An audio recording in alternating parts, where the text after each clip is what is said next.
Ladies and gentlemen, boys and girls, welcome back to Backyard Buckets. And as you saw by the title and the thumbnail, today we're going to be talking about the Utah Jazz. I know I just made a video about them, but it kind of went off, so I'm doing it again. And plus, they've won 5 more games since I made that video. Or they've played 6 more, won 5 more. But before we get started, make sure to hit the like button and the subscribe button. It'll really help us out in the YouTube algorithm, and it'll be really appreciated. We're trying to hit 1.5K by the end of April. So make sure, do us a favor, hit the subscribe button, also hit the like button. With that being said, this year, the Utah Jazz are off to a 20-5 start, the best record in franchise history, the best record in the Western Conference, and the best record in the NBA as a whole. Yep, they're better than the Lakers, better than the Clippers, better than the 76ers, better than the Bucks, least record-wise. And they've won 5 in a row. The crazy thing is they've won 17 of their last 18 games. They were on, 12-game winning streak, and then they lost one. Shaq still calling Donovan Mitchell out. He said he's still not on that level yet, even after last night when they came back against the Celtics. But it's whatever. Once again, this is the team that Shaq hates the most in the NBA, so maybe they're just using it as motivation to go off. Gobert, he's balling. It looks like the relationship between him and Mitchell has been restored. You know, it wasn't a certainty that it was going to get restored to where it was before after the COVID incident where Gobert gave the whole NBA COVID or shut it down. So good that that's back, and the Jazz have been playing very well. Donovan Mitchell, team leader, he's averaging 24 points, 4.5 rebounds, and 5 assists, shooting the ball 44% from the field and 42% from 3. Last year in the NBA playoffs, dude went off, and people were wondering, is this guy going to take the next step? I believe this is his 4th NBA season. The guy's only 24 years old, so you never know. But in this case, we do know this cat is going to be special. He's already special. He's just a walking bucket. I mean, he's got a jump shot. He can drive on you. He can dunk on you. He's averaging 24 points on 44% from the field, 42% from 3. Man, it's a beast. Next guy we're going to talk about, their 6th man off the bench. And this, I think, is a prototypical 6th man in the NBA. A guy that can come in, give you buckets, not have to worry about passing it to anybody, but just because he can score from 3, he can score in the mid-range, he can finish at the basket. He doesn't play the most defense. He can play some. But this is the prototypical 6th man. I think Jordan Clarkson, 18 points per game, basically 17.5, 4.5 rebounds and 2 assists, shooting the ball 46% from the field and 38% from 3. So, I mean, he's shooting very efficient. He did get mad at that ref and shoved him, quote-unquote shoved him. But still, like I said, this guy can absolutely put it in the bucket.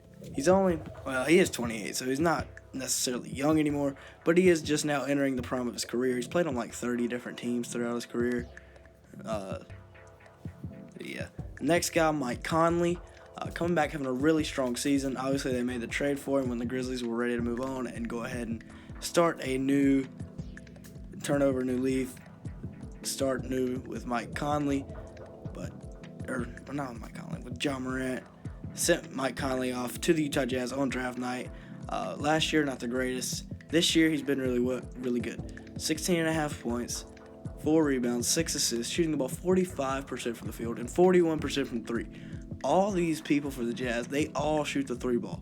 There's only one guy out of their top 8 scorers that shoots less than 40% from 3, and that's Jordan Clarkson at 38%. So this team absolutely strokes it from 3. They are snipers. I mean, and they can all put it on the deck too. They can all drive, finish at the rim. They're all really crafty. That's why this team kind of fits together so well. Mike Conley at the point, he makes it all run. He's the floor general, kind of setting other guys up. At least not Clarkson, because Clarkson comes off the bench. But Conley's still the floor general, having a really good season. They needed him to have a bounce-back season, and it's showing. Bojan Bogdanovic, a guy they brought in free agency last year, missed the playoffs last year, missed the whole bubble due to a wrist injury, I believe. But he's averaging 16 points, 4 rebounds, 2 assists. Definitely could have used him in the bubble, kind of as, another scorer, especially when they couldn't buy a bucket during some points of that series where they blew a 3-1 lead. Definitely could have used Bogdanovic. He's shooting the ball 43% from the the field and 42% from 3. So another really good shooter, and he fits the Jazz's scheme. And it's showing, especially now they've got him back, how good of a team they can be. I mean, they won 17 of their last 18, 20-5. It's a crazy good start for this Jazz team. Next, we got the guy that Shaq likes the least on this team, Rudy Gobert. He's averaging 13.5 points and 13.5 rebounds to go with 3 blocks. An absolute monster on the defensive side of things and on the glass. I mean, he brings in rebounds like it's nobody's business. He is shooting the ball 62% from the field, so very healthy shooting percentage from the field. He hasn't attempted a 3. I don't see a reason why he should attempt a 3 on the season, so he doesn't need to do that. But 13.5 and 13.5 are really, really good averages, especially from Rudy Gobert, who cannot stretch the floor. He has to provide rim protection, and he has to provide rebounding, and he's doing that very, very well. Jingling Joe Ingles, he's averaging 11 points, 4 rebounds, and 5 assists, shooting the ball 49% from the field and 43% from 3. So once again, another guy that spaces the floor out, another good shooter. He's been a really big part. He didn't play all that great in the bubble last year, but he's playing really, really well now. Big part of this Jazz team. Next up, Royce O'Neal. He's more of a defensive guy, but he helps out a little bit offensively, chipping in 8 points and 7 rebounds to go with 2 assists. Shoots the ball very well from the field, 47% and 46% from 3. So, he'll come in, maybe hit a couple threes, get a layup per game. But for the most part, he's there for defense, I do believe. I'm 99% sure. Derek Favors, the last guy we're going to talk about, 6 points and 6 rebounds a game. Good veteran presence. He's back up in Utah after spending a few years away.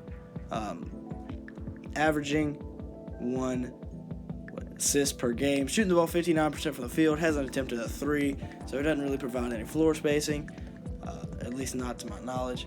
But still good veteran post player. Can come in and provide Gobert with a blow. They kind of go small when he comes in, but it doesn't matter.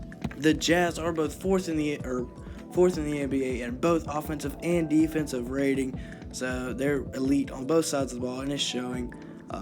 Once again, big reason why they've won 5 in a row and 17 of their last 18 and are the number 1 seed in the Western Conference. They're definitely going to have to keep it up if they want to be able to, make a run in the playoffs. But it's definitely possible. I mean, if they keep shooting lights out like this for the whole season, I mean, their percentages are probably going to go down. They're not going to win 17 out of every 18. They're going to lose a few games, but still, they have beat some really good teams, especially that win over the Celtics last night, although the Celtics did not play their greatest in the fourth quarter. Still, good win by the Jazz. They clamped up when they needed to.